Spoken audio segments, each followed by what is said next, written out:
Smithy, how does it feel to be back? It's brilliant. Back, sun shining, all the players are back, new staff here. What's there to moan about? I can give you a lot to moan about, but it's all right at the minute. And how's the squad looking after a couple of sessions? Yeah, good. I mean, I hate this time of season because you just don't know what's going to happen. We've had it before. Players agree to sign, then all of a sudden, a week before the season starts, they go to another club, offers them more or something. So it's just a horrible time of season. But this pre-season's been really tough. Off the field, new secretary, new chairman in the club, stuff away from the actual pitch, and stuff to future-proof our own club, which is exciting, and stuff's going to come out obviously in the next couple of months. But on the field, the squad looks really good. I think we've recruited really well, and not just good players. I think with this season we've especially looked at the people that are coming into the club, and we've assessed them as people, and that sounds really obvious, but really that can go horribly wrong if they don't merge in that group. And the people that we've brought in, I think, are outstanding people, and it's just lucky for us that they're great players as well. So you've mentioned there about recruitment. Can we expect to see much change? Yeah, we've lost about 5, I think, 5 or 6. So we've had to recruit, we've had to strengthen in areas as well that we found last season. And I feel that we've done that. We're waiting for 2 more, and we've got 2 more left, and hopefully that'll be our squad done then. But yeah, it's looking really exciting. But there will be change. There's going to be, there's change in all the other teams as well. So how we play might be different. At times how they're going to play is different. Like I said, we've got new staff coming as well. So yeah, exciting times. Of course, after the last couple of years of dealing with the pandemic, do you feel like we're getting back to some form of normality? Yeah, how nice was it to finish a whole season though? But the other side of that is that we've got 3 off with COVID at the minute. Teachers in schools, people that work for the police, and it's coming. It's not gone, and we've got to be aware of that, and we've got to manage that at the club, because games start within the next 2 weeks.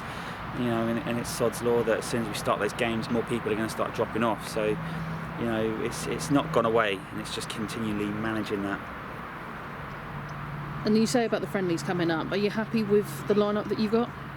Yep, definitely. We've booked them specifically as well. We've got a couple more that don't get advertised that we do, like training games here. But we've always picked teams that sort of replicate teams within our league, or teams that we're due to play, or teams that will punish us in areas that we don't feel strong, so it will make us, become better in those areas. So I'm really pleased, and I'm really looking forward actually to some of the new teams that we're going to play this year in friendlies. Like Cambridge, not played Cambridge before, that's going to be really good. Reading, I've never played against Reading before, and that's going to be good as well. And then obviously you look at the teams coming into our league, like 4 or 5 new teams. And of course, we have mentioned a few new faces coming into the club. One we've already confirmed in Brad Walsh, joined us from Eastleigh. Are you happy with him, and what's he going to bring in? Oh, massively. I honestly thought we didn't approach him at the end of the season because we thought he'd get the Eastleigh manager's job, and I think they've missed the trick there, because he is one of the best coaches we've worked with. And I think the best comment I've had from one of the players was they thought he'd come in as like an A licence holder coming in from a league above, and they couldn't believe that he'd come over from Eastleigh, and he's just starting his B licence, and that is full credit to Brad. I think Eastleigh definitely missed the trick there, but their loss is our gain, and he's been outstanding. And some of the other coaches are away, the Euros are going on, so Brad and I and Craig have been running not only our team but also the reserves until the reserve manager starts next week. So he's been thrown in the deep end, and do you know what, sink or swim, he's swimming, and he's swimming very comfortably, which is fantastic. And of course, we're all excited that we're back in for pre-season, but something else that everyone's excited about is the Women's Euros that's being hosted in English this year. What sort of impact do you think that's going to have on the game? Massive. Well, for a start, we've got players missing tonight training because they're at the work in the Euros, so that kills us.